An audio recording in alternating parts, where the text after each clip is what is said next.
the Wounded Warriors. It's shocking the amount of money that they've been spending on parties and staff and big events and everything, not on where the money's supposed to be going. Tell us about it. What did you find out? Yeah, well, I'm very proud of this investigation because I've been working on it for close to 2 years. I've been writing with the Wounded Warrior Project and looking at kind of the mismanagement, the mismanagement and the problems internally.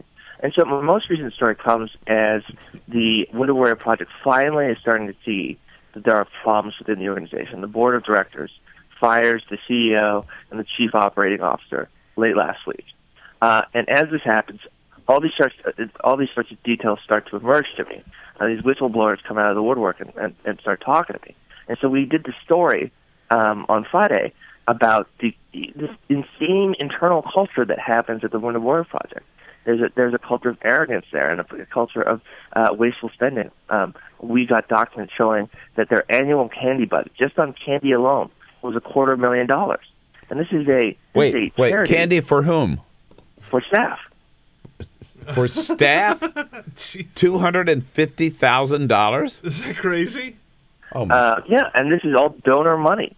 Okay, every 2 weeks, staff are forced to go on a mandatory team building exercise on donor expense that includes, lunch, drinks, going go-karting, going to. They went once to laughter yoga. I mean, this is an appallingly wasteful organization that spends tons of money. Every 2 weeks they do one of these things? Yeah, they go go-karting or they go on a scavenger hunt or something like that. The CEO of this organization was recently fired. Rented out a 5-star resort, for a company retreat, costing $1 million, and to make his entrance into the retreat, he rappelled down the side of the 5-star resort. I mean, this is an organization that obviously did not have its priorities right.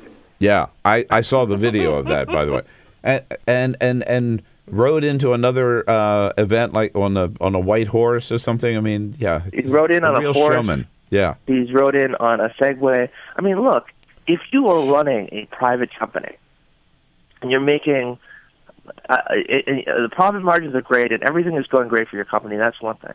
But when you're spending money, when grannies are watching television, they see these commercials, they're moved by it, and they're sending in their $19 a month. And this is donor dollars, people giving out of the generosity of their hearts. And you're spending your money rappelling down buildings and coming in on Segways. I mean, it's truly appalling.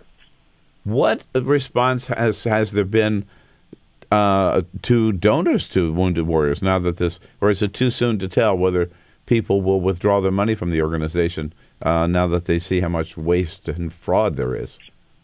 One of the most major donors to the Wounded Warrior Project, he's given millions and millions of dollars. He's based in Jacksonville. He started a petition. They got thousands of signatures that called on the CEO to resign, and finally got his wish late last week. I mean, there's a lot of donor pressure coming out from these investigative stories that say we can't handle this organization, which we have respected for so long, acting in such a way. Now that these two officers are gone, is that the end of it? I mean, or do you think will the organization survive? Is my question.